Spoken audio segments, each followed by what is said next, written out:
चंदनपुर गांव में एक व्यापारी रहता था जो व्यापार करने के लिए पास के शहर में जाता था।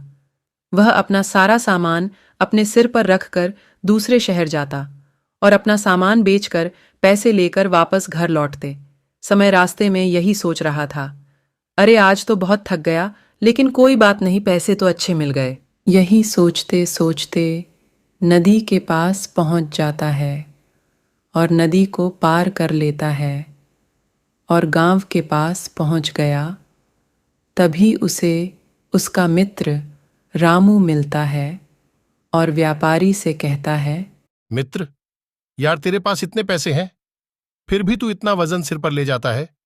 क्यों ना तुम एक गधा खरीद लो। व्यापारी ने कहा, बात तो तेरी सही है यार, ठीक मैं इस बारे में सोचूंगा।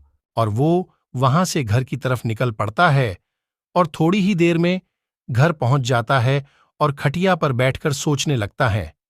तभी उसकी पत्नी पानी लेकर आती है और बोलती है, क्या सोच रहे हो? अजी मैं सोच रहा हूं कि क्यों ना हम एक गधा खरीद लें, उससे मुझे सामान ले जाने में भी आसानी होगी और व्यापार में भी वृद्धि होगी। सेठानी ने कहा।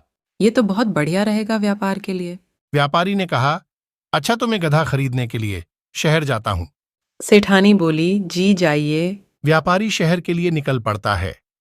चलते चलते वह बहुत दूर तक निकल आता है। रास्ते में उसे एक व्यक्ति मिलता है। व्यापारी उससे पूछता है, क्या आपकी नजर में कोई गधा बेचने वाला है? मुझे गधा खरीदना है। व्यक्ति बोलता है, सेठ जी, आगे शहर में नारायण नाम का गधा व्यापारी रहता है। उसके पास बहुत से गधे हैं। आप शहर में जाकर किसी से भी उसका पता पूछ लेना, वहां आपको बता देगा। यह सुनकर व्यापारी शहर की तरफ निकल पड़ता है और शहर में पहुंचकर नारायण नाम के गधा व्यापारी का पता पूछता है। अरे भाई, मुझे गधा खरीदना है। क्या तुम नारायण व्यापारी के मकान का पता बता सकते हो?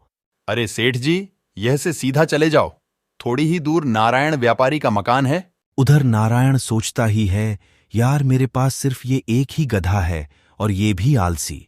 दिन भर खाता रहता है, सामान लादता हूं तो बैठ जाता है, लौट लगाने लगता है। कोई खरीदार आए तो इसको बेच दूंगा।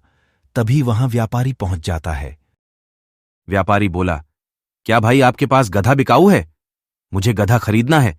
नारायण बोला, हाँ सेठ जी, है ना, ये देख लो, इसे ही बेचना है मुझे। सेठ, अच्छा तो इसे आप मुझे दे दो। और सेठ गधा खरीद कर घर के लिए निकल पड़ता है। गधा रास्ते में चलते चलते यही सोचता है, न जाने सेठ मुझे कैसे रखेगा, ज्यादा काम तो नहीं करवाएगा, पता नहीं अब मेरे साथ अब क्या होगा। सेठ गधा लेकर घर पहुंच जाता है और गधे को बांधकर अपनी पत्नी को आवाज देता है, अजी सुनती हो, गधे के लिए घास ले आओ, मैं गधा ले आया। और सेठ की पत्नी गधे के लिए घास लाकर उसे डाल देती है। फिर सेठानी और सेठ दोनों खाना खाते हैं और सो जाते हैं। फिर अगले दिन सेठ गधे पर माल डालकर शहर के लिए निकल पड़ता है। रास्ते में चलते चलते गधा सोचने लगता है, यार ये सेठ तो बहुत वजन मेरी पीठ पर रखकर शहर ले जा रहा है, इससे कैसे बचा जाए। और दोनों नदी के पास पहुंच जाते हैं। और नदी पार कर दोनों शहर पहुंच जाते हैं। सेठ माल बेचकर घर लौट जाता है। इसी तरह कुछ दिन बीत जाते हैं। फिर एक दिन सेठ गधा पर माल लादकर शहर जा रहा था। तब नदी पार करते समय गधा नदी में गिर जाता है और बोरे में भरा सारा नमक घुल जाता है। गधा जैसे ही खड़ा होता है तो उसे वजन नहीं लगता। गधा सोचता है, अरे वाह क्या कमाल है, यह तो बहुत बढ़िया तरकीब है। सेठ गधा लेकर वापस घर की तरफ निकल पड़ता है और कुछ ही समय में घर पहुंच जाता है। फिर अगले दिन सेठ बोरा गधे पर लादकर शहर निकल पड़ता है। गधा रास्ते में फिर वही हरकत करता है। इस तरह सेठ बहुत परेशान हो जाता है। सेठ गधा लेकर घर पहुंच जाता है और गधे को बांधकर अपनी पत्नी को आवाज देता है, अजी सुनती हो, गधे के लिए घास ले आओ। और सेठ की पत्नी गधे के लिए घास लाकर उसे डाल देती है। और सेठ खाना खाते समय सारी बातें अपनी पत्नी को बताता है। तब सेठानी कहती है, लगता है गधा बहुत आलसी हो गया है, उसे सबक सिखाना पड़ेगा। आज आप ऐसा करना, गधे पर रुई का बोरा लाद कर ले जाना। सेठ बोलता है, बिल्कुल, कल मैं इस पर रुई का बोरा रखूंगा।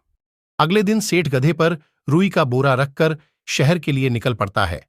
गधा रास्ते में यही सोचता है, आज तो सेठ ने शायद खाली बोरा रख दिया, वजन ही नहीं है, और नदी में जाकर फिर गिर जाता है जैसे नदी में गिरता है। रुई पानी में भीग जाती है और उसका वजन बढ़ जाता है, और गधा समझ जाता है, यार, इतना आलस भी सही नहीं होता।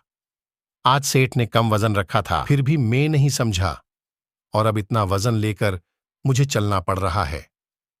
अब मैं कभी आलस नहीं करूंगा। सेठ मुझे इतने अच्छे से रखता है, फिर भी मैं थोड़ा सा वजन लेकर नहीं चलता हूं, और सेठ का काफी नुकसान करवा दिया।